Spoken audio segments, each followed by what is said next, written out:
Welcome to Melanated and Spiritually Woke. I'm your host, Adorable Earth Angel. I'm a holistic wellness educator of 12 years with a master's in public health, energy healing of 7 years, and have been a Black female spiritual alchemist my whole life. Each week, we'll be sharing uplifting, spiritually focused wellness practices to best support you in regaining your personal power, or we'll have special guest interviews with the same intention. This show is in service to all those listening, and especially for folks of color who are seeking information to support their physical, mental, and emotional spiritual awakening. These practices will help you live your best life.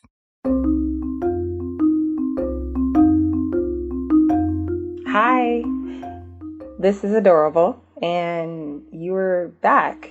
Or you're here for the first time. Either way, I'm so happy that you're checking out this show. Maybe you're curious about the title, you're curious about what I said in the intro, and you're like, okay, what is she going to be sharing about? What does it mean to be melanated and spiritually woke? There's so many definitions of being spiritually woke, from the kind of eclectic Erykah Badu vibe to just the more, I guess, religious aspects of what we can think about when we think of spirituality. This show is based on this concept of believing in God, a higher power, something bigger than us. And it is not in any way denominational in that we are focusing specifically on any religious practices. And that's intentional as myself, as someone who started her life studying Christianity, was a Christian as a child, not by choice. It was like something that I was told I was going to be, and got a lot of value from a spiritual community. And as I started going into a place of being an adult, I realized that there were so many aspects of spirituality that I felt limited in by just being within the context of the Christian identity. And so for the Christians that are out there listening, I hope you find a resonance in this show. I hope there's like an open-mindedness about what I talk about. I use a lot of astrology in my show. I talk a lot about energy. I'm an energy healer. I'm a Reiki master.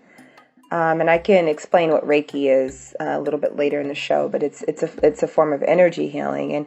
And I'm certified as a yoga teacher and have been on this health and wellness kick forever. I have a degree in nutrition. And so I've always been around, my life's always been about wellness. It's been about care and health and what do we need to feel good in our bodies. And so the lens in which I talk about health and wellness on the show is from this understanding that our vibration and our frequency and the types of lives that we are all striving to live, which hashtag out there, living our best life, like living the best life that we could possibly live ever. These concepts really do come from a place of being grounded in practical wellness. And there's some interesting things around spirituality and metaphysics and how they can enhance the quality of our physical lived existence. How these things that maybe are seemingly invisible or things that you sense, maybe there's a sensitivity to energy that you've always had. Maybe you're drawn to this particular podcast because as a person of color, maybe you've been the black sheep in your family and that you've always been different. You've connected to healing modalities or you're into astrology or gemstones, and there really isn't like a space for you in your family because they're different. And spirituality and kind of new age topics are definitely not mainstream. They're becoming more and more like the focal point of mainstream spaces, as we have, we have people coming into a place of having a higher sense of consciousness. You know, as I record this, we're in November, and the November season, the energy of fall, and you may be listening to this at any time beyond this time and hopefully find something of value in it, because the topics that I'm discussing today are pretty universal no matter what time of the year you're listening to it. But we're in this energy of fall. It is properly the fall right now in the northern hemisphere of America as I record this, specifically in Oakland, California. And that energy, the energy of the fall, the energy of us being in this state of slowing down and the leaves changing and this kind of quiet inward gaze that comes with this, and there's something to be said about this being a really important time to take stock. We come off the spring and the summer, and that's really about go, go, go, action, action, action. And then with the fall and the winter, they can be some of the hardest times for us as humans. Just the emotions that are able to surface because of the stillness. And I found on my journey in the past that, yes, the fall and the winters have been some of the hardest times because I've had to face myself. I've had to face the things that, with all the busyness, I couldn't quite access and connect with.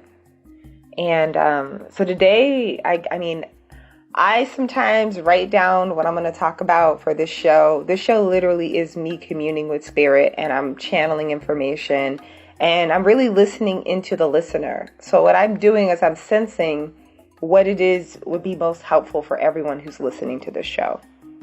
I have no intention that this show is trying to reach 1 million people, although if it does reach 1 million people, I would gladly be happy to do that.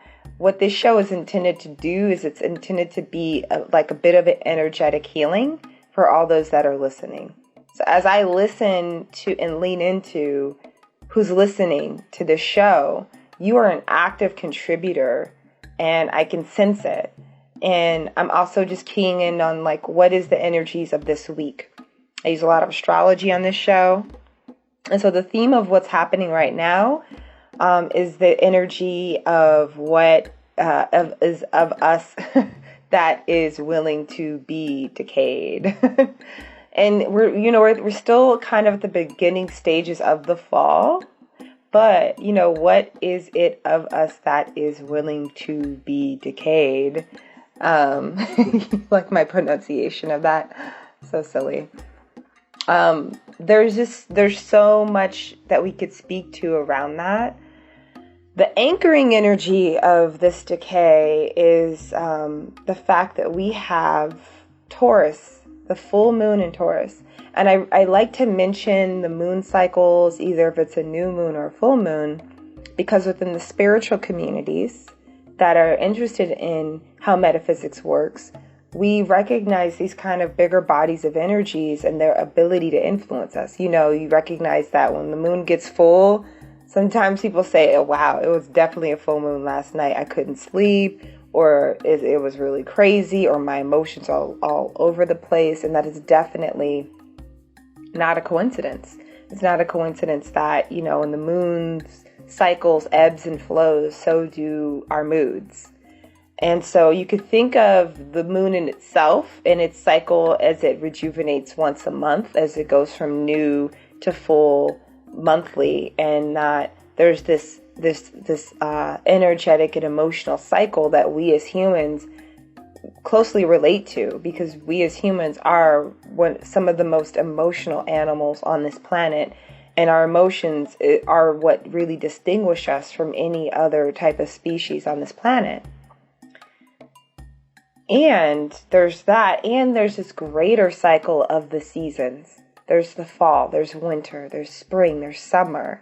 And so within it, you could imagine that the energetics of fall relates to this full moon energy.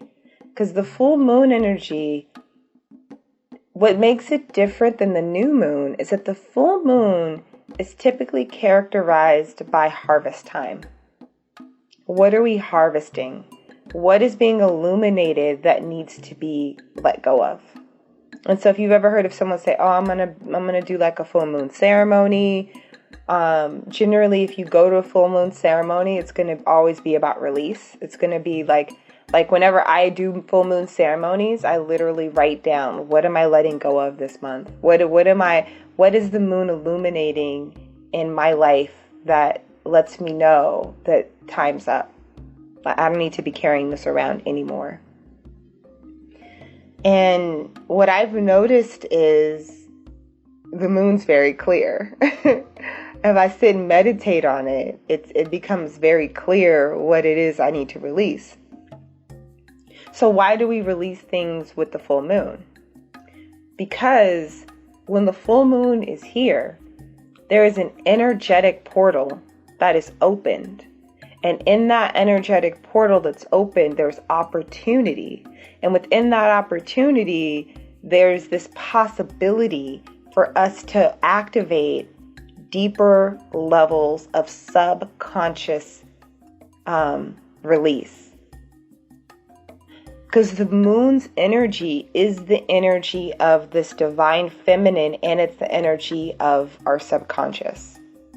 The sun represents our consciousness. It's what we know about, your sun sign. If you were to say, like, someone says, what's your sign? You're like, oh, I'm a Capricorn.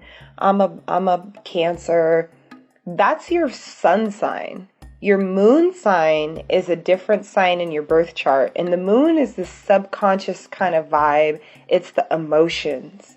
And so when we have ceremony, or when we think about the full moon, and the full moon that's coming up, it was just yesterday, if you're listening to this on Wednesday, the full moon was in Taurus. And so we have this very earthy sign. Taurus is an earth sign.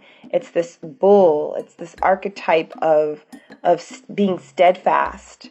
This archetype of being earthy and earthly pleasures and food and soft, comfortable beds and luxury items and just enjoying your earthly existence. And the full moon is kind of bringing up this energy of this Taurus aspect, this like, what do you feel like you're ready to harvest? What are you harvesting? What blessings have you put in the ground to grow, to harvest? And also simultaneously, and I hope this really speaks to someone out there, what are the things subconsciously that are blocking the flow of that abundance that you are seeking to harvest? So it's one thing to know what it is you want to harvest in your life, whether it's simply even just more satisfaction with everything. Some of you could go adorable. It's not one area of my life, it's many areas of my life that I want to see dramatic change in. And I would say to you, well, there's bigger energies created by God that help us that are closer to us being able to access. The moon is right there.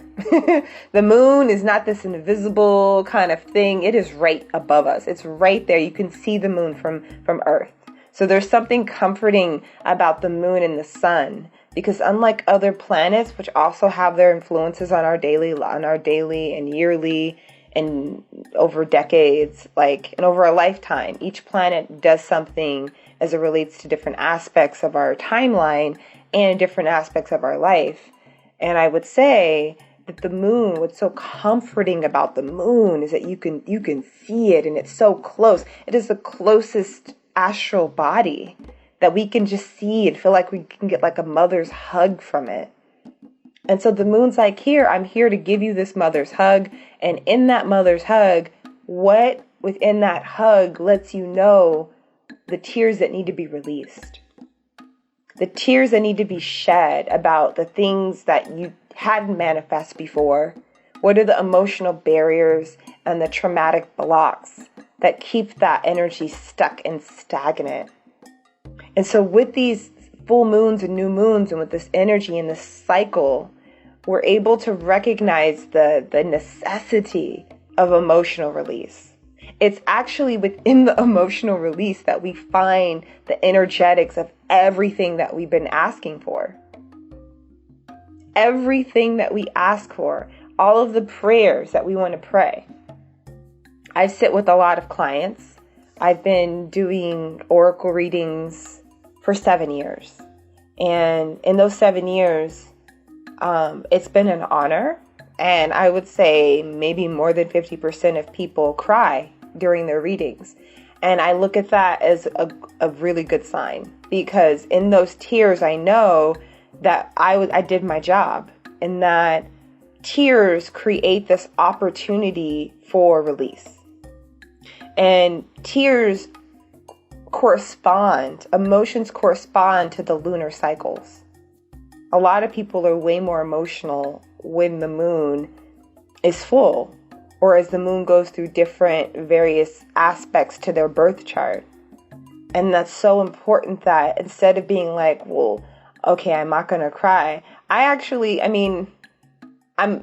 heard of other people who do this. I don't do this that often, but sometimes I'll schedule times out of my month to cry. And I want to cry sooner than later, because I know with me specifically, I'm not a crier. Like, I don't cry as much as some people do. Like, I don't have I'm not a Cancer. I have a lot of Aquarius in my chart. And so we can, Aquarius people, my Aquarius out there, we can kind of hold back on crying for a while, because stuff sometimes doesn't really hit us directly. But, so I have to kind of get myself roused up to try to cry. And I really like to get in there. And if I haven't cried in a while, when it comes, it's like this, it's like a volcanic explosion of emotion. Like, I'll have to go and sit in my car and like a abandoned road and make all that noise, because there's just so much that comes out of me, because it goes somewhere. Like, all of the microaggressions that I face as a Black woman, it goes somewhere, And I'm pretty sure if you're listening to this and you're a person of color, that energy goes somewhere. Like, these microaggressions, they roll off a lot of times, but I know that there's some residue, and the residue, it gets building and it gets sticky, and that residue, boo-boo, that residue can't live in my energy system, because that residue is the sticky, gunky, nasty stuff that blocks my abundance, that blocks my opportunity. And so, I do my best to really try to clear out the energy. And there's only so much that energy healing processes can do. The other part of it is physical. The other part of it is that you definitely need to be willing to cry. It's crying. And when you cry, you blow your nose. Why? Because in the mucus, I know it's kind of graphic, but in the mucus, and when we blow our nose, that stuff that comes out of our nose, that actually is also a part of the energetic, that's an energetic discharge, and it's physical. So we could do spiritual healing, and it could be, you could feel it energetically, you could do meditation and feel better. And don't discount blowing your nose when you're crying. You ever notice that if you've been crying for a while, you just keep crying, but then as soon as you blow your nose, you might stop crying sooner, because the energies come up within the mucus, and then we expel it. You blow your nose after you're done crying. You thank yourself. Oftentimes when I get into the state where I need to cry, it's like deep grief. And especially I know I'm speaking to someone out there, because in this fall season, a lot of people will be going through that death process, that death and rebirth. And they'll be feeling the parts of themselves that are no longer going to be moving forward into 2020. And those parts of them will be dying. Those parts will be dying off. And there's going to be opportunity for you to then cry. Cry your little eyes out. Be safe. I have a teddy bear. I have a teddy bear, and I hold this teddy bear. I like to do my work in private, because it works for me. It's not like, and then sometimes actually I do have friends and family hold me while I cry, but it's not something that I wait for. I don't wait for someone to come home and then try to cry on them.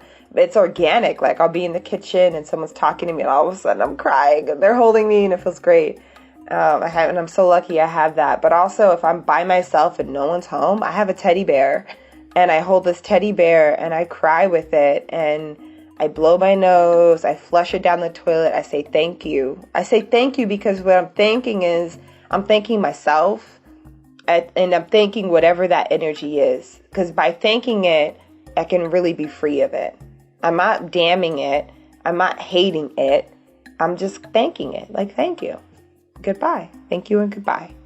And so I'm channeling this information, y'all. I didn't write a script for today's show. I try to be professional about these things, but the show really is a way for me to just channel this energy and to just speak truth into this experience of being a melanated person. And what's powerful about being a melanated spiritual person is that you can just channel and you can just let spirit flow through you, and it's all good. And I, like, right now I'm not searching for the words to say. Like, they're just coming through me. I'm not like, oh, like, what am I going to say after I talk about that? I'm letting spirit flow, and I'm letting the message come and touch you. And I hope today's show is in some way helping to give you spiritual reinforcements for this fall, because the fall season is going to be a big deal, because 2020, this next decade and beyond, ain't playing. And I'm going to be here to talk about it. I'm going to be here to talk to you about how to prepare yourself to step into some deeper leadership, because it's asking all of the spiritual warriors to do their thing. And if you're not crying and not blowing your nose and not flushing the toilet, not saying thank you and not doing your healing work, well, then who's going to be doing it? Your children? You're going to put that off on them? Or your children's children? Like, we have to do this work, y'all. We have to be strong enough to let ourselves do this healing work. It's just what's happening. And I'm saying this with so much love. This is what's happening. We have to be willing to let ourselves do this spiritual healing work. And so I'm grateful for you. I appreciate you. I believe in you. And I want there to be more opportunities for us to uplift each other. There's plenty of podcasts that are about, there's people like Black people doing podcasts about tech, about venture capitalism, about personal finance, about health and wellness as it relates to like just your physical body. This is your spiritual podcast. This is your spiritual radio show. Like, this is for you.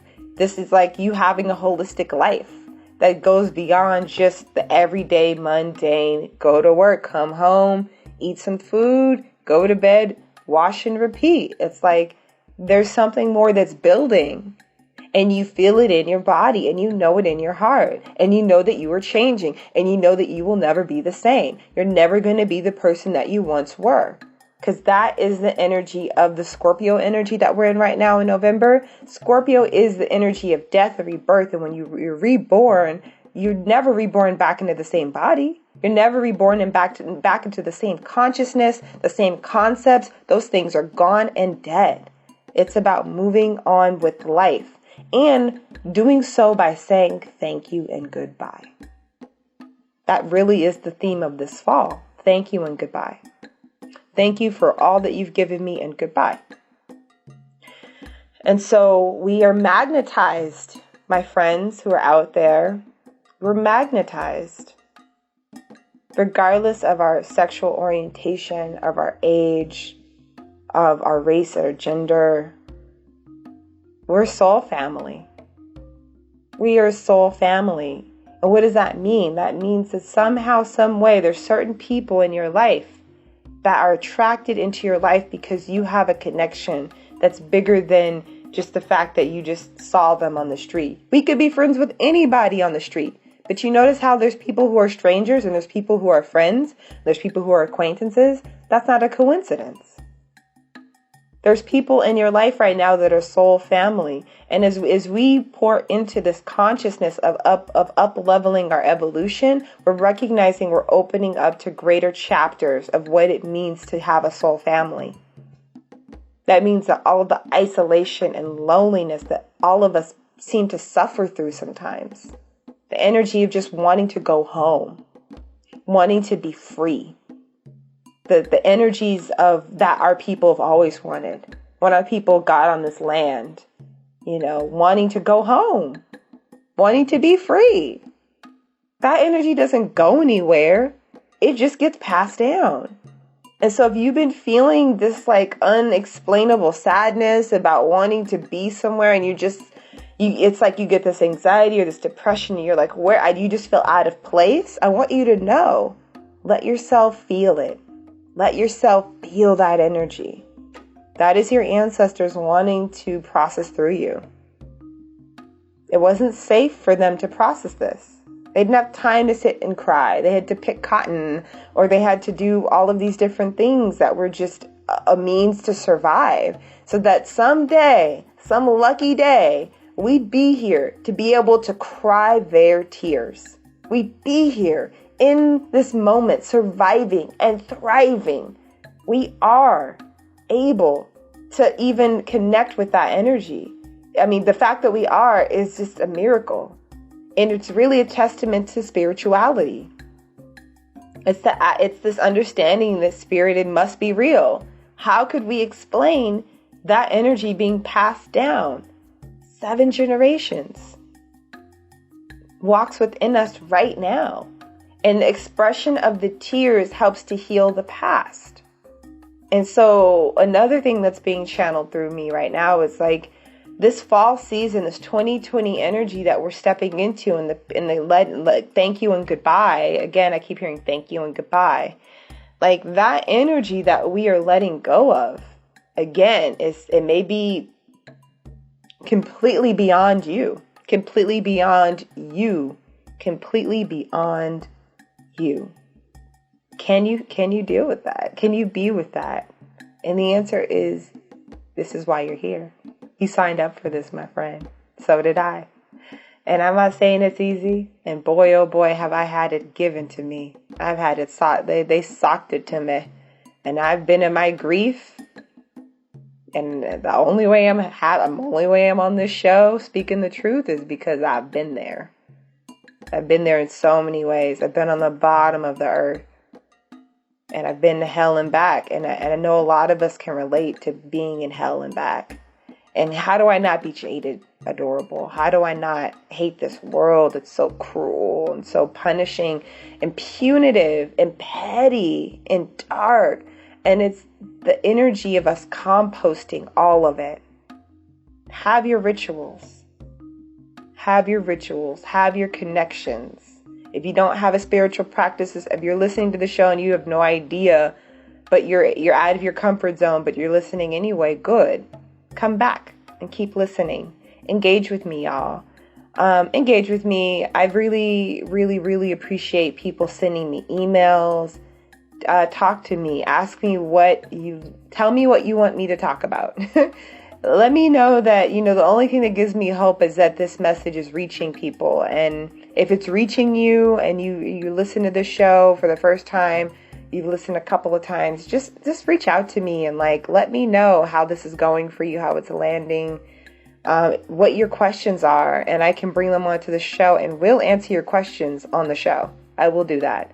Email me. I'm serious. Email me and I will answer any questions you have about spirituality and melanatedness to the best of my ability. The answers will be channeled. The awareness that I have is a gift that came through from an ancestor that was born in New Orleans, my great-great-grandmother, and she was gifted. And so I have this gift, and it is a gift. At first it was a curse, but then it became a gift when I became an adult, and I'm using it for the greater good. My goal with the show is to help people feel spiritually woke and ready to really be light beings, to really be light warriors in times where people might be choosing the darkness, that we can wake up. And so help me to be a better advocate and support system to more people by emailing me. My email is adorableearthangel@gmail.com. adorableearthangel@gmail.com. Email me. My website is adorableenergy.com. Hit me up there either way.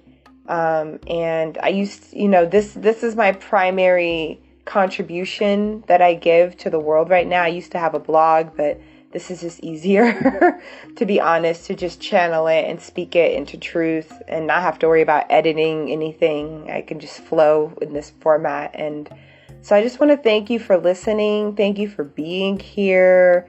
I feel you. I just ask you to just hold on to yourself and cry. Don't hold back that rage and the anger and the tears.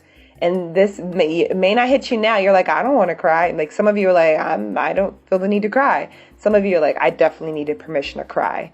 It may not hit you this week, but I think in the fall for many of us, I know I'm about to cry soon. We just need to do it. It's a human thing and it's natural. And I just want to take away the stigma and the taboo that people of color can't cry, because we need to. And it doesn't mean that they hurt us, that we're letting them win. It has nothing to do with anybody but us. Let's just keep it there. I love you, and I'll see you next week as we dive into more healing topics. Namaste, love, and so much light to you.